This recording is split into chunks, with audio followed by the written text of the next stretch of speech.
Berikutnya tadi Pak Ketua menyampaikan bahwa, dan tadi sudah banyak yang berita di media sosial maupun banyak yang bertanya kepada saya mengenai buletin atau informasi dari Boeing yang diterbitkan perihal atau atas kecelakaan yang sudah terjadi di Indonesia.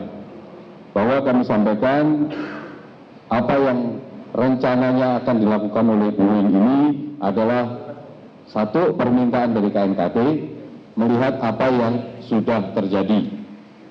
Jadi seperti kemarin sudah disampaikan, investigasi KNKT tidak untuk mencari salah, tapi untuk mencari perbaikan, mencegah kecelakaan serupa terjadi di kemudian hari, tidak hanya di Indonesia tapi di seluruh dunia.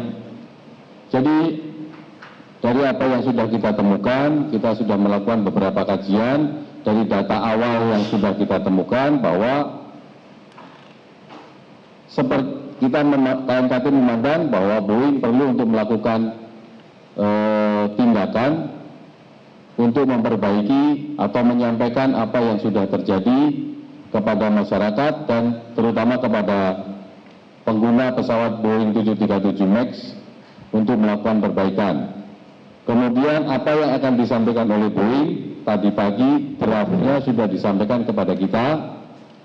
Ada beberapa diskusi, ada beberapa hal yang kita minta penjelasan, dan ada beberapa yang kita minta untuk dihapus. Dan sudah terjadi kesepakatan antara KNKT dan Boeing, dan mungkin dalam waktu dekat Boeing akan segera mempublikasikan kepada seluruh dunia, seluruh pengguna Boeing 737 MAX, adanya prosedur baru. Jadi ini bukan adalah hasil kerjasama kita antara KNKT, NTSB, dan Boeing, sehingga muncullah prosedur yang baru ini. Kemudian rencana yang akan kita lakukan berikutnya, kita akan melakukan pengetesan terhadap angle of attack indicator atau angle of attack sensor yang sudah dilepas di Bali. Pertama yang akan kita lakukan adalah CT scan. Kita akan melihat bagaimana komponen-komponen di dalamnya, dan selanjutnya apabila perlu kita harus membongkar, mungkin itu akan kita bongkar. Jadi kita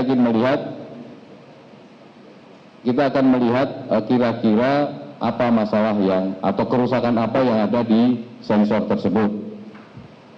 Berikutnya juga kita akan melakukan simulasi kejadian dengan menggunakan engineering simulator di fasilitas Boeing. Tadi Pak Ketua sudah menjelaskan bahwa engineering simulator berbeda dengan simulator yang biasa dipakai untuk training pilot. Engineering simulator ini benar-benar bisa mensimulasikan seperti pesawat. Jadi kita bisa mensimulasikan kondisi yang terjadi di penerbangan itu berdasarkan data FDR yang ada. Jadi ini adalah angle of attack sensor.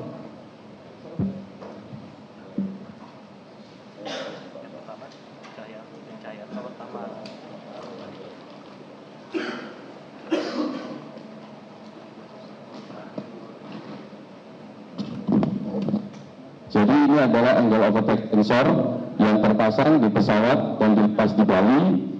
Ini posisi aslinya ada di sebelah kiri. Jadi di pesawat ada 3, di sebelah kiri di dekat jendela atau di bawah jendelanya pilot. Mungkin nanti kalau naik pesawat coba dilihat di bawah jendelanya pilot itu banyak alat-alat seperti ini. Ini adalah sensor penunjuk sikap pesawat. Nanti sebelahnya lagi ada penunjuk alat untuk mengukur kecepatan pesawat. Jadi ini adalah yang dilepas di Bali. Ini akan kita bawa ke Chicago untuk CT scan dan selanjutnya mungkin akan kita lihat apa kerusakan yang dialami. Kita juga mencari catatan barang ini atau barang yang saat ini terpasang yang waktu itu terpasang di pesawat yang mengalami kecelakaan. Sebelumnya adalah dipakai di pesawat apa? Kalau ada pernah perbaikan mengapa diperbaiki, kerusakannya apa, dan siapa yang memperbaiki, ini semua nanti akan kita usut mengenai komponen yang terpasang di pesawat. Berikutnya mengenai engineering simulator, kita akan mensimulasikan penerbangan yang mengalami kecelakaan berdasarkan data FDR. Dan ini tidak bisa kita lakukan kalau menggunakan simulator yang biasa dipakai untuk training pilot, karena memang kemampuannya berbeda. Yang kita butuhkan adalah simulator yang bisa benar-benar mensimulasikan seperti pesawat. Kira-kira sementara tahapannya seperti itu, Pak. Terima kasih. Jadi boleh saya tambahkan tadi, AOA itu mengukur sudut pesawat terhadap aliran udara. Jadi kalau pesawatnya seperti gini, ini 0, tapi kalau pesawatnya naik, nah itu AOA itu berapa derajat terhadap aliran udara akan terbaca di pesawat. Nah itulah gunanya si komponen angle of attack. Jadi untuk melihat sikap pesawat atau attitude pesawat terhadap aliran udara saat itu. Mungkin itu dulu. Mudah-mudahan nggak ada pertanyaan dari rekan-rekan wartawan. Sedikit ilustrasi saja, Jadi ini terpasang di pesawat posisinya seperti ini. Apabila tadi dikabarkan hidungnya naik, maka dia akan begini, dia akan tertiup angin, akan menjadi seperti ini. Maka di pesawat akan menunjuk sudutnya berapa. Sebenarnya hanya seperti itu saja prinsipnya. Inilah yang mengukur berapa sudut pesawat. Jadi kalau pesawat lagi diam, dia lurus. Begitu hidungnya naik, dia akan tertiup angin, dia akan bergeser. Nah, gesernya ini berapa derajat, itulah yang dipakai untuk mengukur atau angle of attack indicator. Prinsip kerjanya kira-kira seperti itu. Terima kasih.